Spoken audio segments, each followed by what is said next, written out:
आज की एक्सरसाइज में अपन ने देखा था कि किस तरीके से आप प्लैंक कर सकते हैं और उसका टाइमिंग क्या रहना चाहिए और कितनी देर तक आप होल्ड कर सकते हैं। बिगनर के लिए क्या टाइम होता है और जो रेगुलर कंसिस्टेंसी के साथ एक्सरसाइज कर रहे हैं उनके लिए क्या टाइम होता है। तो गाइस, सबसे पहले आपकी जानकारी के लिए मैं ये बता देती हूँ, यदि आप जब भी एक्सरसाइज के लिए जाते हो या फिर जिम वर्कआउट किसी भी चीज़ के लिए जाते हो तो सबसे फर्स्ट आपका ये रहेगा कि आपके पास एक पानी की बोतल ज़रूर होनी चाहिए, जो कि बहुत ही नेसेसरी है। और यदि आपके पास कोई प्रोटीन वगैरह है,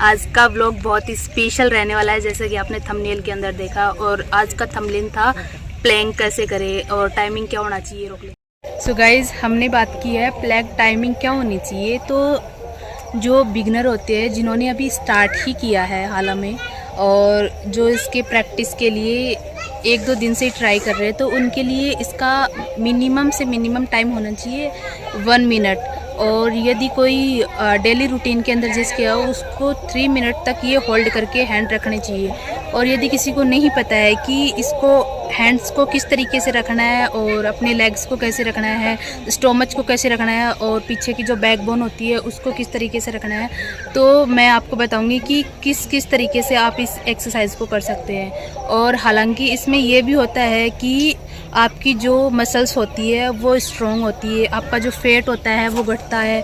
और बात की जाए यदि इसके बेनिफिट्स, तो इसके बेनिफिट्स बहुत ज़्यादा है। यदि कोई रनिंग कर रहा है तो यदि सांस भी फूलता है तो उसमें भी सपोर्टिव होता है। यदि आप पुशअप्स निकालते हो तो पुशअप्स जब निकालते हो तो भी आपको बहुत ज़्यादा सपोर्ट मिलता है, क्योंकि जब अपने हैंड्स को आप प्रेस करोगे नीचे की, आप होल्ड करोगे, तो उससे ये होगा कि आपके हैंड्स है वो बहुत ही स्ट्रॉन्ग होंगे, आपकी जो मसल्स है वो स्ट्रॉन्ग होंगी और जो आपका जो फैट है वो भी घटेगा।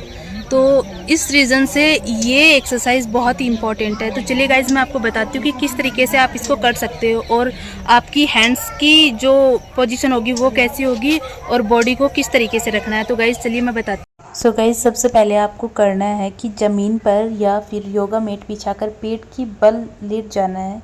अपनी जो एल्बोज होती है उनको कंधों के ठीक नीचे ज़मीन पर रखें और हाथों को सीधा आगे की तरफ फैलाएं। सांस लेते हुए अपने पैरों की उंगलियों और कोहनियों पर जोर डालते हुए हिप्स और धड़ को ज़मीन से ऊपर उठाएं।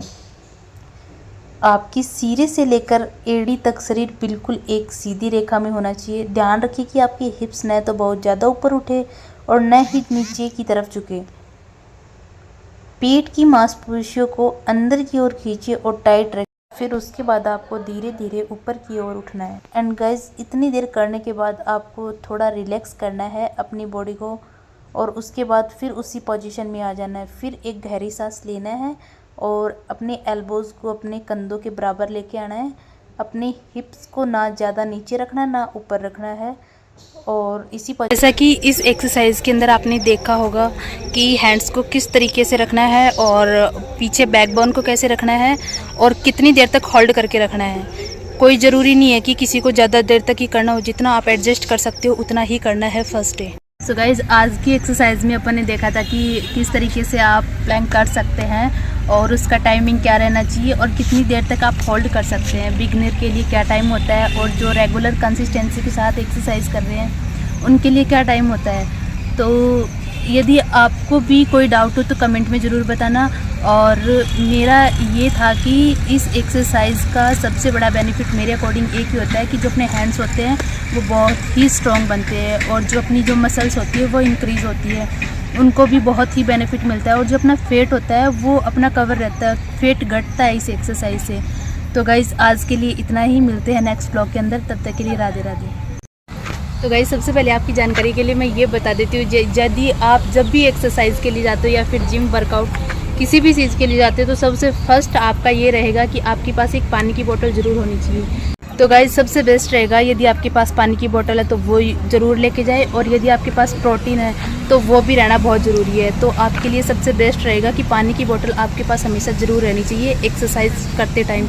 बट एक्सरसाइज के टाइम कभी भी पानी नहीं पीना है, उसके 5 से 10 मिनट बाद